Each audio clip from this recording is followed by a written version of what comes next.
चलिए बच्चों, आज हम उपस्थित है फिर से अपने लेक्चर 2 को लेके कक्षा 10 की वास्तविक संख्याओं का जो 1.2 है चैप्टर, जिसमें अभाज्य गुणनखंड है। ठीक, तो सभी प्राकृतिक संख्याओं को अभाज्य गुणनखंडों के रूप में लिखा जा सकता है। ठीक, जैसे एक लीजिए, एक को क्या लिखेंगे, एक का जब एक ही होगा। 2 है, 2 को हम 1 और 2 लिख सकते हैं। ठीक, 3 है तो इसको हम 1 3, 4 है तो इसको 1 2 4। ठीक, इसके गुणनखंड है अभाज्य गुणनखंड। ठीक, तो प्रत्येक प्राकृतिक संख्याओं को या फिर कोई भी संख्या को हम अभाज्य गुणनखंडों के रूप में लिख सकते हैं। ठीक, जैसे मान लीजिए हमें लिखना है 4, तो 4 के गुणनखंड क्या हो सकते हैं, 2 गुणे 2। 6 को लिखना है तो इसके गुणनखंड क्या हो सकते हैं, 2 गुणे 3। 12 है तो इसके गुणनखंड क्या हो सकते हैं, 2 गुणे 3। ठीक, इस तरह प्रत्येक प्राकृतिक संख्याओं को हम अभाज्य गुणनखंडों के रूप में लिख सकते हैं। ठीक, तो अगला चैप्टर आपका 1.2 अभाज्य गुणनखंडों के ऊपर ही आधारित है।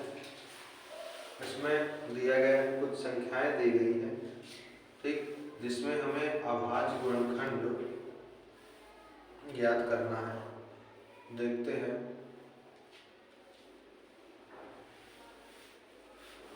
पहला नंबर,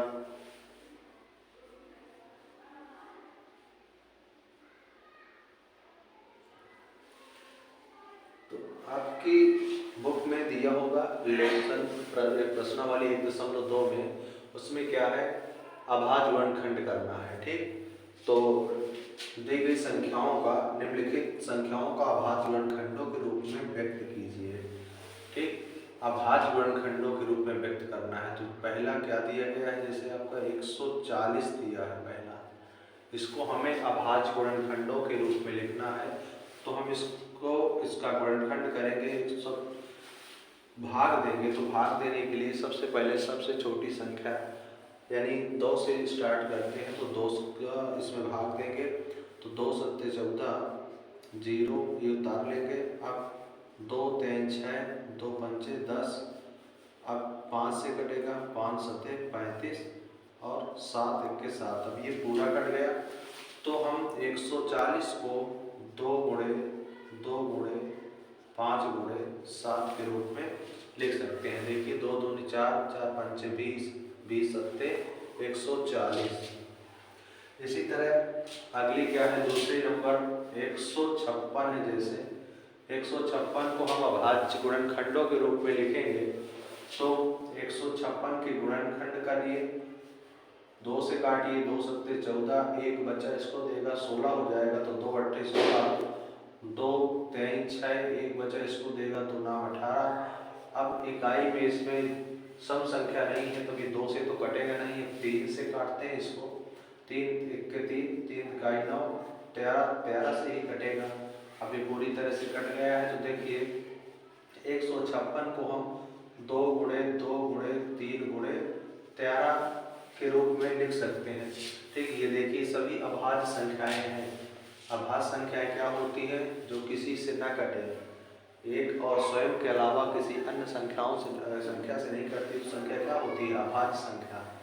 अभाज्य संख्या का गुण होता है, अगर 2 के अलावा उसके कोई गुणनखंड नहीं होते हैं तो संख्या अभाज्य संख्या कहलाती है। जैसे मान लीजिए 3 है, ठीक, यानी कि कोई भी अभाज्य संख्या होने के लिए उसके 2 गुणनखंड होना अनिवार्य है। जैसे 3 है तो इसका एक गुणनखंड 1 हो गया, एक गुणनखंड क्या हो गया, 3। ठीक, जैसे तो ये 3 क्या है, अभाज्य है। 2 क्या है, इसका एक गुणनखंड 1 हो गया, दूसरा क्या हो गया 2। तो ये संख्या भी क्या है, अभाज्य है। 1, इसका एक ही गुणनखंड है, केवल 1, तो इसके 2 गुणनखंड नहीं है, अतः ये संख्या क्या है, अभाज्य संख्या नहीं है।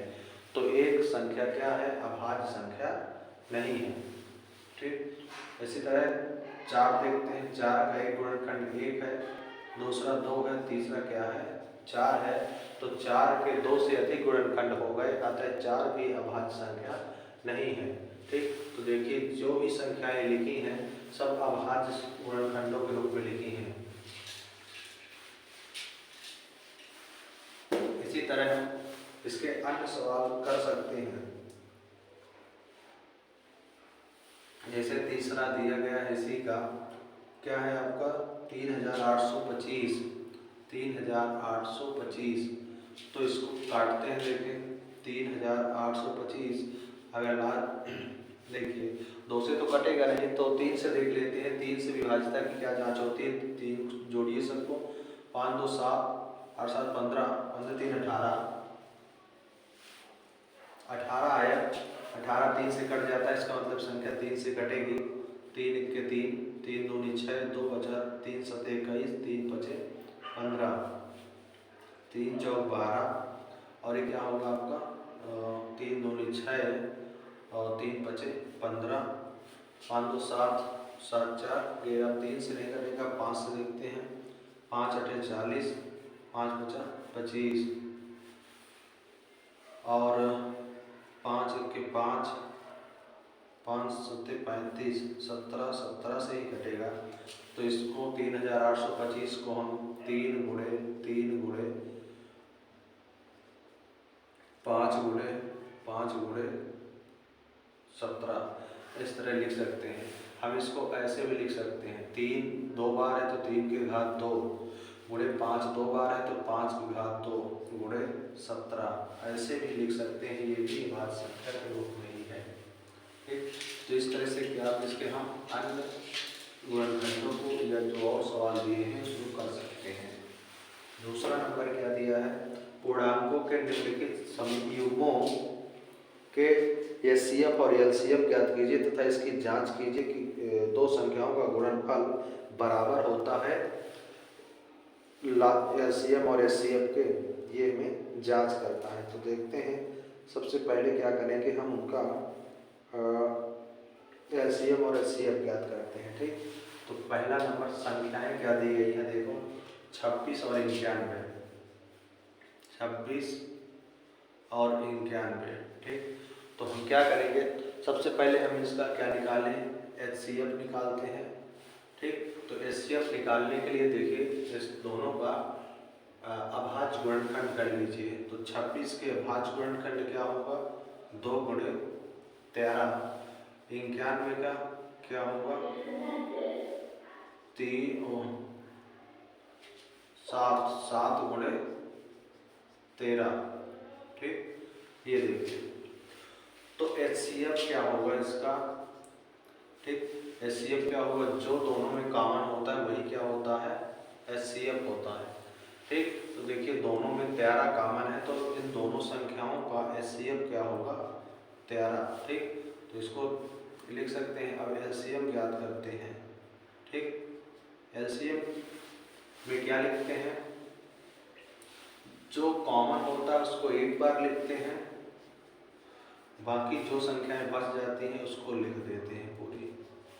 ठीक, तो क्या हो जाएगा, 13 दूनी 26 गुणे 7, तो 7 6 42, 2 4 आया, 7 दूनी 14, 14 4 18। तो एलसीएम क्या आया 182, और पहली संख्या क्या है 26 है, दूसरी संख्या क्या है 91 है। तो हमें ये भी सिद्ध करना है कि पहली संख्या गुणे दूसरी संख्या बराबर होगी एचसीएफ गुणे एलसीएम के। ठीक, तो देखिए पहली संख्या क्या है 26 गुणे दूसरी संख्या क्या है 91 बराबर एचसीएफ क्या है 13 गुणे एलसीएम क्या है 182।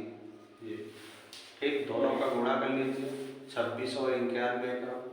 ठीक, 6 9 6 54 और 2 1 के 2, 2 9 18, 6 4 2 6 और 5 13, 2 क्या आया 23 66, और इसका पूरा करेंगे अगर 182 में 13 का, तो 8 3 24, 2 3 के 3 2 5, और ये आएगा 2 8 1 6 6 ये क्या है आपका 2366, तो लिखोगे LHS बराबर क्या है आपका RHS, ठीक, अतः सिद्ध हुआ।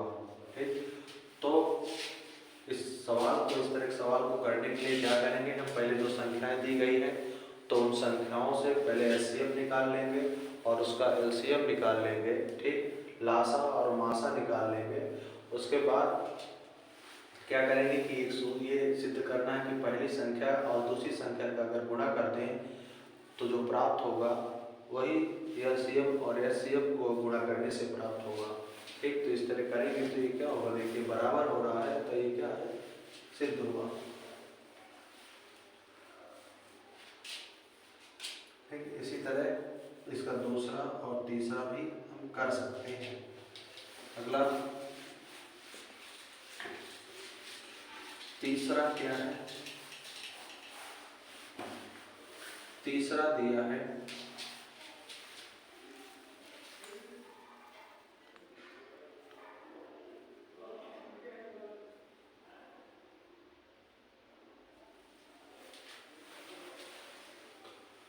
तीसरा आपका है अभाज्य गुणनखंड विधि द्वारा निम्नलिखित पूर्णांकों के एचसीएफ और एलसीएम ज्ञात कीजिए। ठीक, तीसरे का पहला क्या दिया है 12, 15, 21, 12, 15, 21 का क्या ज्ञात करना है एचसीएफ व एलसीएम।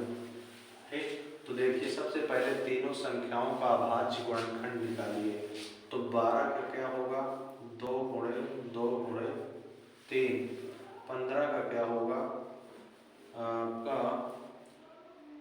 3 गुणे 5, 21 का क्या होगा 3 गुणे 7। तो एचसीएफ क्या होता है जो तीनों में कॉमन हो। 2 देखिए इसमें है, इन दोनों में नहीं है, 3 ये है, 3 ये है, 3 ये है, तो एचसीएफ क्या हो जाएगा 3। और एलसीएम क्या होता है आपका, एलसीएम हो जाएगा जो कॉमन होता है उसको केवल एक बार लिखते हैं, जो सब में होता है उसको केवल एक बार लिखते हैं। तो सब में क्या है 3, 3, 3, तो 3 को एक बार लिखेंगे, बाकी गुणा करके अब जो बच रही है संख्या उसको सबको लिख देंगे। तो इसमें 2 बच रहा है, इसमें और 2 गुणे 2 बच रहा है, और इसमें क्या बच रहा है गुणे 5, और इसमें क्या बच रहा है 7। ठीक, तो क्या आएगा 3 दूनी 6, 6 दूनी 12, 12 5 60, और 7 42 क्या जाएगा 420। तो एचसीएफ क्या आ गया 3 और एलसीएम क्या आ गया 420। ठीक, अगला दूसरा नंबर क्या दिया है, जैसे देखिए आपका दूसरा नंबर दिया है, संख्याएं क्या दी गई है 17, 23 और 29। ठीक, 17, 23 और 29। ठीक, तो देखिए 17 के अभाज्य गुणनखंड अगर हम निकालेंगे तो क्या आएगा इसका गुणनखंड 1 गुणे 17 हो सकता है, 23 का क्या होगा 1 गुणे 23, और 29 का क्या होगा 1 गुणे 29। ठीक, वैसे ही क्या है अभाज्य संख्याएं हैं तो एचसीएफ क्या होता है, अभाज्य संख्याओं का एचसीएफ क्या होता है एक ही होता है। देखिए तीनों में कॉमन क्या है 1, तो एचसीएफ क्या हो जाएगा 1, और एलसीएम क्या हो जाएगा इनका। ठीक, तो जो कॉमन है उसको एक बार, तो देखिए एक बार, बाकी जो बच रहा है उसको सबको लिख देंगे। ये 29 है 29। ठीक, तो 17, 23 और 29 का गुणा कर लेंगे तो संख्या प्राप्त होगी, वही इसका क्या होगा एलसीएम होगा। ठीक, तो देखिए 17 3 51, 5 7 2 34, 34 5 39, ये आपका अगर 391 गुणे 29, अब 391 में 29 का गुणा कर लेते हैं, 9 के 9 9 81, 8 और 9 3 27, 35, अगर 2 9 2 18, 1 3 6 1 7, 9 3 8 5 3 13 7 3 10 11, क्या है 113 39। ठीक, ये क्या होगा इसका एचसीएफ होगा। ठीक, गुणा में अगर कहीं गलत हो गया हो तो आप गुणा अपने से कर सकते हैं। ठीक, अगला देखते हैं चौथा नंबर पे क्या दिया है।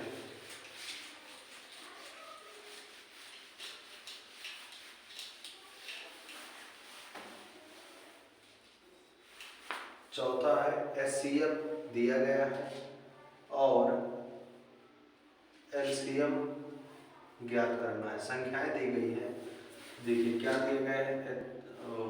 HCF ब्रैकेट के अंदर क्या है 306 और 657 कितना है 9। तो क्या ज्ञात करना है LCM 306 657। ठीक, ये ज्ञात करना है। देखिए पहली संख्या ये है, दूसरी संख्या ये है और HCF क्या दिया है 9। तो देखिए लिख लीजिए HCF बराबर है 9 और पहली संख्या क्या है, पहली संख्या है 306, दूसरी संख्या क्या है, दूसरी संख्या है 657।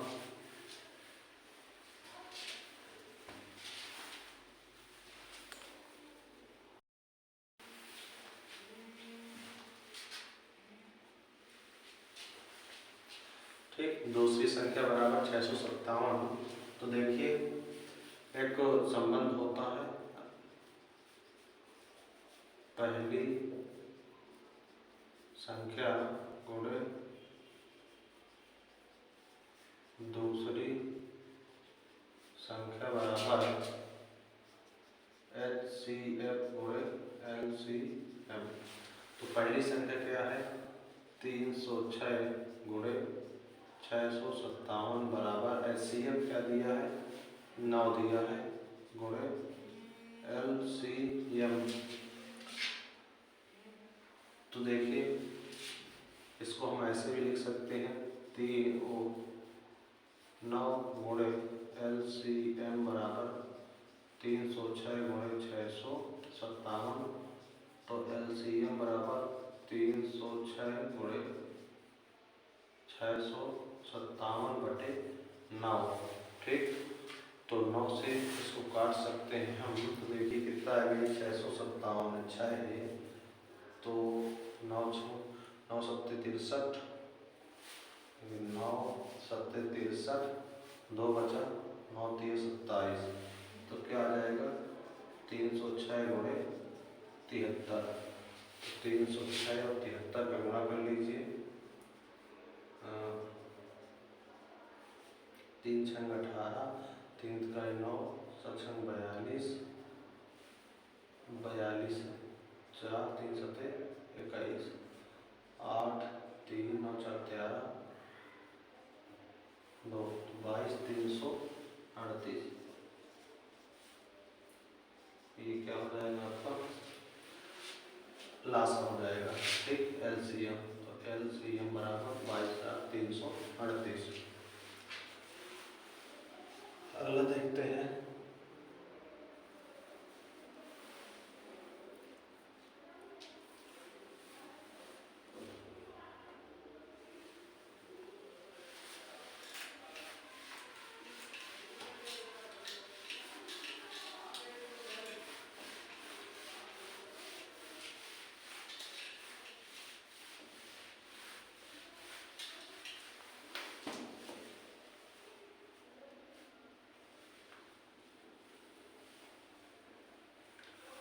अगला नंबर है, देखो पांचवा क्या है।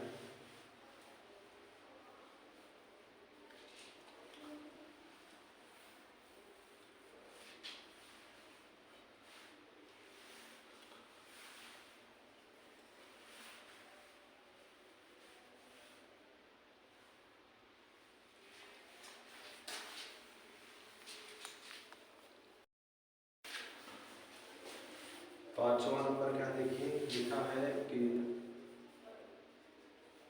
जांच कीजिए कि क्या किसी प्राकृतिक संख्या, जांच कीजिए कि क्या किसी प्राकृतिक संख्या n के लिए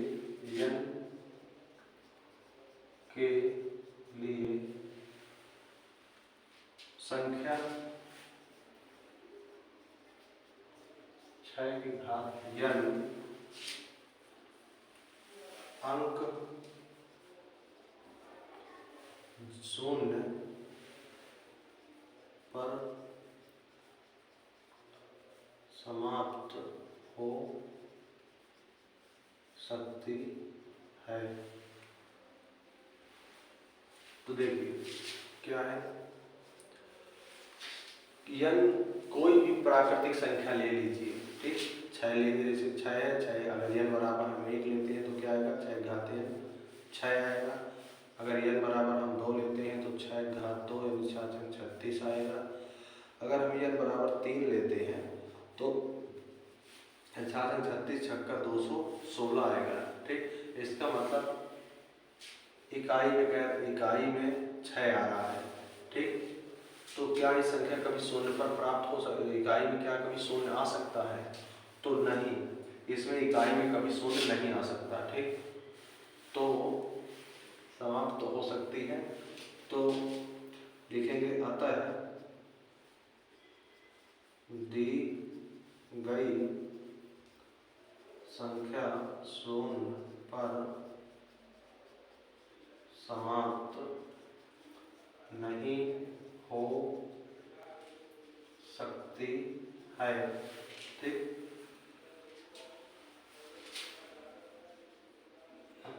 क्योंकि शून्य पर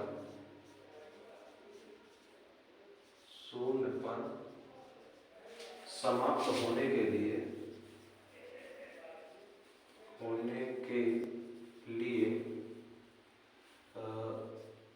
दो व 5 का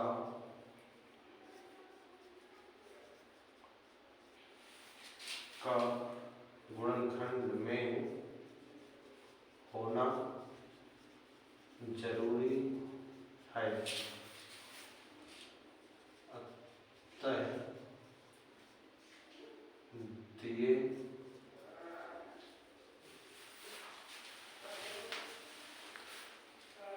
दी गई संख्या में दी गई संख्या 6 घात n है, इसको हम लिख सकते हैं 3 गुणे 2 घात n, ठीक। संख्या में 5 नहीं है, ठीक। तो इकाई में हमें शून्य प्राप्त करने के लिए 2 और 5 का जोड़ा होना जरूरी है, तब दोनों को गुणा कर देते हैं तो 5 दूनी 10 आ जाता है। चाहे जितना बड़ा गुणनखंड हो, जैसे 2 गुणे 3 गुणे 4 गुणे 5, अगर ये दो जोड़ा, अगर एक जोड़ा मिल जाता है 2 और 5 का, तो क्या होता है लास्ट में उसके 0 आ जाएगा। तथा दी गई संख्या 0 पर समाप्त नहीं हो सकती, क्यों, क्योंकि इसमें क्या है, देखिए 6 की घात n है, 6 घात n, इसको हम लिख सकते हैं 3 गुणे 2 घात n, ठीक।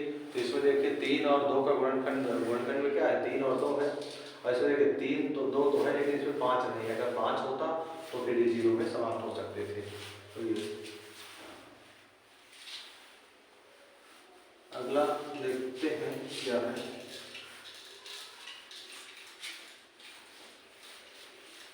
छठवां नंबर क्या है आपका, व्याख्या कीजिए भाज्य संख्याएं क्यों। देखिए 7 गुणे 11 गुणे 13 प्लस 13 है, ठीक। और क्या है आपका 7 गुणे 6 गुणे 5 गुणे 4 गुणे 3 गुणे 2 गुणे 1 और क्या है प्लस 5। तो हमें ये जांच करना है कि ये संख्या क्या है, भाज्य क्यों है। भाज्य है, इसका मतलब ये संख्याओं के गुणनखंड 2 से अधिक होंगे, तो जिन संख्याओं के गुणनखंड 2 से अधिक होते हैं वही संख्याएं भाज्य होती हैं। तो देखते हैं, इसको हम सिद्ध करते हैं कि इनके 2 से अधिक गुणनखंड हैं।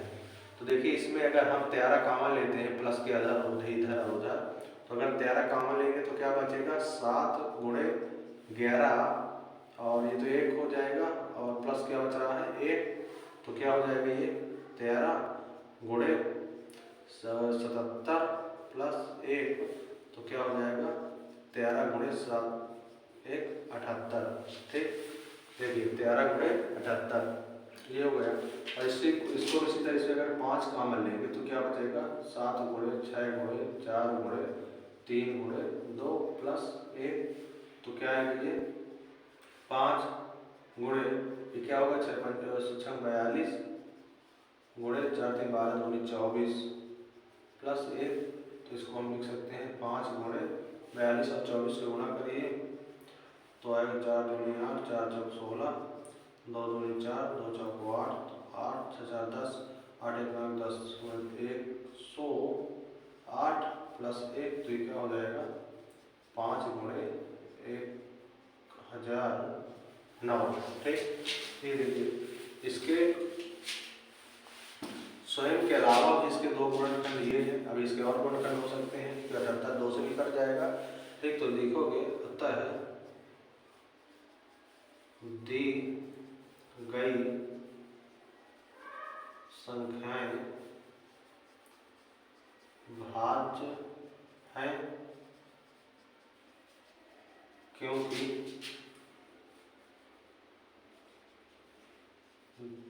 दी गई संख्याओं के 2 से अधिक गुणनखंड है।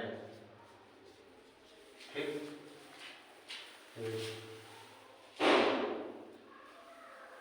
अगला देखते हैं क्या है, 7वां नंबर। 7वां नंबर है आपका, किसी खेल के मैदान के चारों एक वृत्ताकार पथ है। इस मैदान का एक चक्कर लगाने में सोनिया को 18 मिनट लगते हैं, जबकि इसी मैदान का एक चक्कर लगाने में रवि को 12 मिनट लगते हैं। मान लीजिए वे दोनों एक ही स्थान पर एक ही समय पर चलना प्रारंभ करके एक ही दिशा में चलते हैं, तो कितने समय बाद में पुनः एक स्थान पर मिलते हैं। ठीक, तो 7वां नंबर है। ठीक,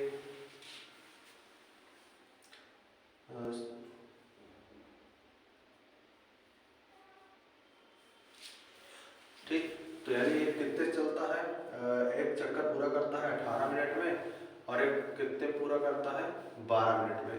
ठीक, तो अगर ये अलग अलग समय से चलते हैं तो फिर एक साथ वो कब मिलेंगे, तो इन दोनों का जो लासा होगा वही इनका क्या होगा, उत्तर होगा, वही उनका समय होगा। तो 18 और 12 का लासा निकालते हैं, तो 18 को अगर हम लिखेंगे 2 गुणे, ठीक 3 गुणे 3 तो 3 6 18, 12 का करेंगे तो 2 गुणे 3।